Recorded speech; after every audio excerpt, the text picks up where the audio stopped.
তাহলে আমরা এবার হচ্ছে অধ্যায় 7 জ্যামিতি। অধ্যায় 7 জ্যামিতিতে আছে সব সম্পাদ্য।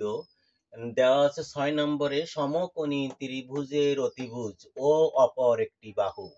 তাহলে সমকোণী ত্রিভুজের একটি বাহু ও অপর একটি বাহু। তার সমকোণী ত্রিভুজ সম্পর্কে আমরা কি জানি? সমকোণী ত্রিভুজ হচ্ছে একটা কোণ যার সমকোণ, একটা কোণ যার সমকোণকে সমকোণী ত্রিভুজ। তাহলে অতিভুজ বলে সমকোণের বিপরীত বাহুকে অতিভুজ বলে। সমকোণের বিপরীত বাহুকে কি বলে? অতিভুজ বলে। এইটাকে বলে অতিভুজ। অতিভুজ আর এটাকে বলে সমকোণ। তাহলে ত্রিভুজটা এমন হবে সমকোণ ত্রিভুজের অতিভুজ ও অপর বাহু। তাহলে এই অতিভুজটা দেওয়া আছে তাহলে, আর একটা বাহু দেওয়া আছে। আমরা মনে করি এ একটা বাহু, এই এ একটা বাহু, যে কয় সেন্টিমিটার যদি বলে তাহলে মাপে নিতে হবে, সেন্টিমিটার না বললে তোমার সুবিধা মতো। আর অতিভুজটা নিতে হবে একটু বড়, কারণ অতিভুজ সবসময় দুই বাহুর চাইতে বড় হয়। অতিভুজ কখনো অন্য বাহুদের চাইতে ছোট হয় না। তাহলে অতিভুজটা নিতে হবে, মনে করি বি অতিভুজ এ বাহু।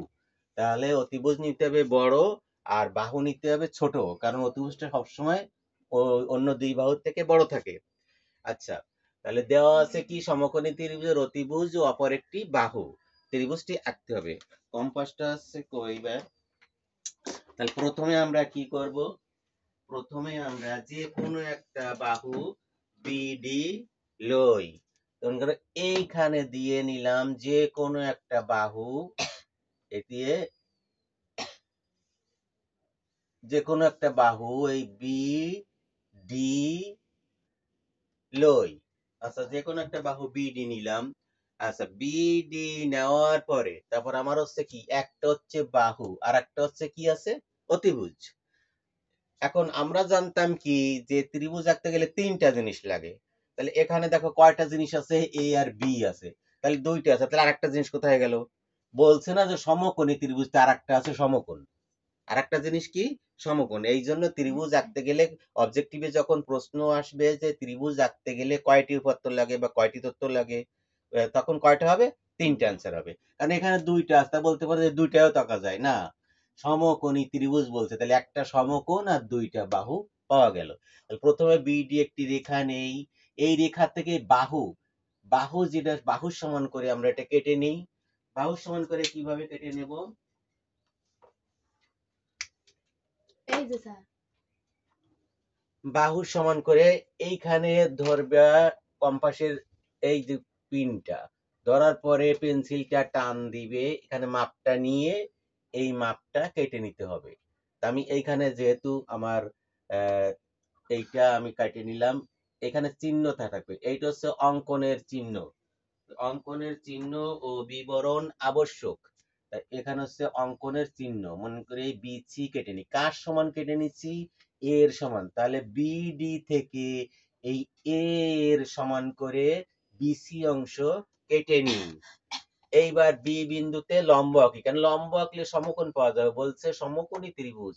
তাহলে বি বিন্দুতে এই ত্রিভুজটা এমন হবে, তাহলে বি বিন্দুতে আমরা লম্ব আঁকি। এখন লম্ব আঁকা যায় দুই ভাবে, কিন্তু আমরা এখানে একভাবে আঁকি।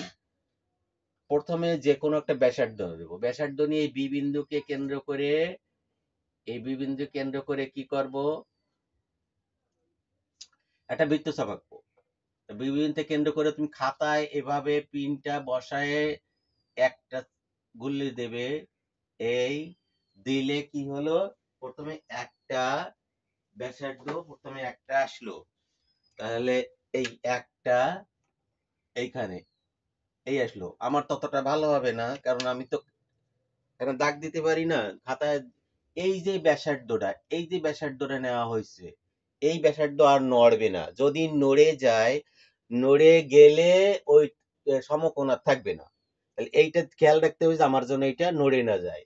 ঠিক যেখানে ছেদ করেছে প্রথমবার, ওইখানে ধরে আর একবার এই বাহুতে আর একবার কাটা দিতে হবে। আর একবার বাহুতে কাটা দিলে কতটুক গেছে? এইটুক গেছে, এটা একটা চিহ্ন। তারপরে ওই ব্যাসার্ধ নড়বে না, ঠিক যেখানে ক্রস করছে ওইখানে দিয়ে আবার এই আর এক কাটা দিয়ে এই দিকে, তাহলে এখানে আর এক কাটা দিয়ে এই দিকে, তাহলে ওই যে এই ব্যাসার্ধ এখনো নড়বে না, যে ব্যাসার্ধ তাই ঠিক থাকবে। ঠিক এইখানে যেখানে ছেদ করেছে এইখানে কম্পাস বসায় এইদিকে আরেক কাটা, তাহলে আরেক কাটা দিলে এইদিকে এরকম আরেক কাটা পড়লো। তাহলে কি হলো, এখন আমরা লম্ব আঁকবো। লম্ব, তাহলে আমরা এটা দেখতে একটু ভালো দেখাবে, এই তাহলে এই কাটলাম না। লম্ব আঁকার সময় খাতা কলমে খেয়াল রাখতে হবে যে কিভাবে এই লম্বটা আমার ঠিক থাকে। কারণ স্কেলের ধারে দেখো যে স্কেলে এই যে ছোট ছোট কালো কালো দাগ আছে, এই কালো কালো দাগ আছে যে সহজে যাতে মিলানো যায়। এই যে ইঞ্চির মাথায় একটা বড় কালো দাগ আছে, কালো দাগ আছে, এইটাকে এই যে বাহুর সাথে এটা মিলাই দিবা। এটাই, এই বাহুর সাথে কালো দাগটা মিলাই দিবা। মিলাই দেওয়ার পরে যদি দেখো যে মিলাই দেওয়ার পরে এই সোজা, তাহলে মিলাই দিলে এই একটা রেখা সোজা গেছে, এই সোজা চলে এসেছে, এই স্কেলটা তো সোজা, তাহলে সোজা হলে স্কেলটা কি হলো 90 ডিগ্রিতে উঠে গেল। 90 ডিগ্রিতে উঠে গেলে আমরা এইখানে এইভাবে দাগ দিয়ে দেবো, তাহলে লম্বটা ঠিক থাকবে। তাহলে এই যে স্কেলের কালো দাগ, এই কালো দাগটার সাথে যদি এই ভূমির রেখাটার সাথে যদি মিলায়ে দেওয়া হয়, দিলে এই রেখাটা লম্ব ঠিক থাকে। তখন দেখবা এখানে যদি ক্রস সরিয়েও যায় ঠিক করে নিতে পারবা, তাই এটা লম্ব 90 ডিগ্রি ঠিক থাকবে। হলো, তাহলে আমরা বি বিন্দুতে বি, এবার দিয়ে দিছিলাম বি এফ লম্ব আঁকি। তাহলে বি বিন্দুতে কি করলাম, বি এফ লম্ব আঁকি। বি এফ লম্ব আঁকার পরে এই যে বি এফ লম্ব আঁকি, এই যে সি বিন্দু আমরা কেটে নিয়েছিলাম, এইবার সি বিন্দু থেকে কেন্দ্র করে এই সি বিন্দুকে কেন্দ্র করে এই বি অতিভুজ বি এর সমান ব্যাসার্ধ নিয়ে এরকম ধরে এইখানে মাপ ধরবা, ধরে এইভাবে চলে যাবা ওই অতিভুজের সমান ব্যাসার্ধ নিয়ে একটি বৃত্তচাপ আঁকি। তাহলে এই সি বিন্দুর পরে কম্পাসের কাঁটা বসায়ে এইখানে কি করতে হবে, যে একটা এইখানে আমার মাপটা ঠিক আছে, ওই যে ঠিক আছে, এই মাপটা দেখবা যদি সরে না যায়, ঠিক আছে, এইখানেই কাটা পড়লো। তাহলে এইখানে আমার কাটা পড়ছে কোথায়, এইখানে পড়ছে। তাহলে আমরা সি বিন্দুকে কেন্দ্র করে অতিভুজ বি এর সমান ব্যাসার্ধ নিয়ে একটি বৃত্তচাপ আঁকি, যা বিএফ রেখাকে এ বিন্দুতে ছেদ করে, এ বিন্দুতে ছেদ করে। এইবার আমরা এ সি যোগ করি। এ আর সি এবার যোগ করে দেব কিভাবে, স্কেল ধরে যোগ করার সময় ওরকম খেয়াল রাখতে হবে, যোগ করার সময় এই যে বিন্দুর দুটো যোগ ধরা হয়েছে, এইখানে স্কেল বসা এটা পেন্সিলটা এইভাবে টাচ দিয়ে নিবা যে আমার বিন্দুতে ঠিক মতো আছে কিনা, আর এইখানে ওই যে ঠিক মতো টাচ দিয়ে নিবা। তাহলে এইবার দুই পাশে এই পরপর দুই একবার টাচ দেওয়ার পরে দেখা যাবে বিন্দু বিন্দু ঠিক আছে, তখন দাগটা টেনে দিলে আর এদিক ওদিক সরে যাবে না। তখন যদি দাগটা টেনে যায় তাহলে বিন্দুটা আর এদিক ওদিক সরে যাবে না, তাহলে এইভাবে চিত্রটা সঠিক থাকবে।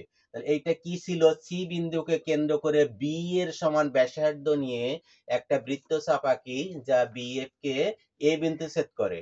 তাহলে এটা বি এর সমান ছিল এটা বি, এটা বি। তাহলে আমার এ, তাহলে কি হলো, এ বি সি উদ্দিষ্ট ত্রিভুজ। এইবার আমরা লিখতে চলে যাই, লেখার বেলায় কি করব, আমরা যেভাবে অঙ্কন করেছি ওইভাবে লিখবো। তাহলে তুমি যেভাবে অঙ্কন করবে ওইভাবে বিবরণ দিয়ে লিখে গেলে সম্পাদ্য লেখা ঠিক হবে। যেভাবে বিবরণ দিয়ে লেখা আঁকা হবে ওইভাবে বিবরণ দিয়েও লেখা হবে। তাহলে প্রথমে আমরা কি লিখবো, বিশেষ নির্বাচন। আচ্ছা, আমি এখানে জায়গা কম তাই এখান থেকে লিখলাম, তোমরা কোথাতে লিখবে, এইখানতে লিখবে। আচ্ছা, বিশেষ নির্বাচন, থাক, জায়গা যদি কম হয় সমস্যা নেই। বিশেষ নির্বাচন। আচ্ছা, মনে করি কি লিখবো, মনে করি এ বাহু, একে কি ধরা হয়েছে, বাহু, বি অতিভুজ, অতিভুজ, সমকোণী ত্রিভুজটি আঁকতে হবে। সমকোণী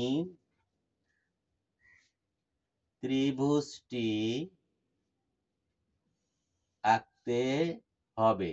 কতভাবে লেখা যায়, আমি যদি লিখতাম যে মনে করি সমকোণী ত্রিভুজের বাহু এ এবং অতিভুজ বি, ত্রিভুজটি আঁকতে হবে, তাহলে সেন্টেন্স দিয়ে ক্লিয়ার করে লিখতে পারলেই হবে। আবার বলি, আমি এই লিখতে পারতাম, মনে করি সমকোণী ত্রিভুজের বাহু এ অতিভুজ বি, ত্রিভুজটি আঁকতে হবে। তাহলে এভাবে লেখা যায়। আমি লিখলাম মনে করি এ বাহু বি অতিভুজ সমকোণী ত্রিভুজটি আঁকতে হবে। সহজ সাধারণ ভাবে তুমি যেভাবে পারবে ওভাবে লিখতে পারবে। এবার অঙ্কন। তাহলে অঙ্কনে কি বলছে? অঙ্কন অঙ্কনে বলছে আমরা ধাপ ১ যাব। ধাপ ১। ধাপ ১ এ যে কোনো রশ্মি বিডি থেকে এর সমান করে বিসি অংশ কেটে নিই। এই এর সমান করে কেটে নিয়েছিলাম। তাহলে লিখবো যে কোনো রশ্মি বা রেখা বিডি থেকে কার সমান করে? এ এর সমান করে। এর সমান করে কি কাটছি? বিসি অংশ কেটে নেই। বিসি অংশ কেটে নেই বা নেই, কিছু কেটে নেই। আচ্ছা, যে যা আমরা করব তাই সুন্দর করে ভাষা দিয়ে প্রকাশ করে দেব যে বিডি যে কোনো রশ্মি থেকে এর সমান করে বিসি অংশ কেটে নেই। এইবার ধাপ ২। ধাপ ২। ধাপ ২ তে কি করছি? বি বিন্দুতে বিএফ লম্ব আঁকি। আরে এত কিছু ওই ব্যাসার্ধ ট্যাসার্ধ এগুলো লেখা লাগবে না। কি লিখতে হবে? সহজ ভাষায় লিখে দিতে হবে বি বিন্দুতে বিএফ লম্ব আঁকি বা বিডি রেখার সাথে বিএফ লম্ব আঁকি। তাহলে আমরা যদি সহজ করে লিখতে চাই বি বিন্দুতে বিএফ রেখা আঁকি। আবার লিখতে পারি বিডি রেখার সাথে বি বিন্দুতে বিএফ লম্ব আঁকি। যে যত ক্লিয়ার করতে চাও। তাহলে আমি লিখলাম এখানে বি বিন্দুতে বিডি রেখার সাথে, আরো বেশি বার লিখলাম, রেখার সাথে বিএফ লম্ব আঁকি। বিষয়টা কি দাঁড়ালো? যে যেভাবে ফুটায় তুলতে পারে। বি বিন্দুতে বিএফ লম্ব আঁকি, সহজ হয়ে যেত। তারপরে ধাপ ৩। ধাপ ৩। সি বিন্দুকে কেন্দ্র করে অতিভুজ বি এর সমান ব্যাসার্ধ নিয়ে একটি বৃত্তচাপ আঁকি যা বিএফ কে এ বিন্দুতে ছেদ করে। তাহলে আমরা এও লিখতে পারি যে অতিভুজ কথাটা না দিয়েও লিখতে পারি। আমি লিখি সি বিন্দুতে, সি বিন্দুতে অনেকে এই জায়গায় লিখে সি বিন্দুতে অনেকে লিখে ফেলে সি বিন্দুকে, কে হবে না, সি বিন্দুতে অতিভুজ বি এর সমান ব্যাসার্ধ নিয়ে।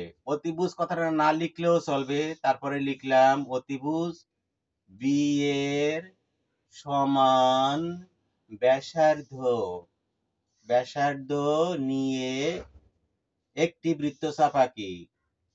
একটি বৃত্তচাপ আঁকি যা বিএফ কে,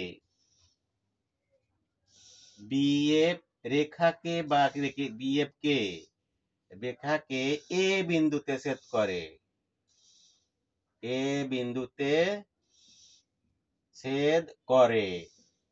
তাহলে বিষয়টা কি হলো? সি বিন্দুতে অতিভুজ বি এর সমান ব্যাসার্ধ নিয়ে একটা বৃত্তচাপ আঁকি যা বিএফ রেখাকে এ বিন্দু ছেদ করে। আমি বেশি লিখলাম, তুমি কমায় লিখতে পারো যে আমার হাতে সময় নেই, যদি ঘন্টা পড়ে আসার সময় হয়ে গেছে, আবার সবগুলো অ্যান্সার করতে হবে। তখন কি লেখা যায়? সি বিন্দুতে বি এর সমান করে একটা বৃত্তচাপ আঁকি যা এ বিন্দু ছেদ করে। সি বিন্দুতে বি এর সমান ব্যাসার্ধ নিয়ে একটি বৃত্তচাপ আঁকি যা এ বিন্দু ছেদ করে। তাহলে অনেক কমে গেল, সময় বেঁচে গেল, আবার জিনিসটাও সঠিক হলো। এইবার এ কমা সি যোগ করি। এবার ধাপ আর একটা বাড়াই। ধাপ যত আমি বুঝায় বুঝায় বাড়াবো তত তোমাদের বুঝতে সুবিধা হবে। এ কমা সি যোগ করি। তাহলে দেখো যেই যোগ করলাম সেই এবিসি ত্রিভুজ হয়ে গেল। তাহলে এই ত্রিভুজ হয়ে গেলে ত্রিভুজ চিহ্ন দিতে হবে। ত্রিভুজ এবিসি উৎপন্ন হলো বা উদ্দিষ্ট ত্রিভুজ উৎপন্ন হলো। ক্লিয়ার? তাহলে এইটা কি হলো? আমরা কি বুঝতে পারলাম সহজে? এবং আমরা এবার ৬ এর সাথে এবার ৬ এর পরে ৭ নম্বরে চলে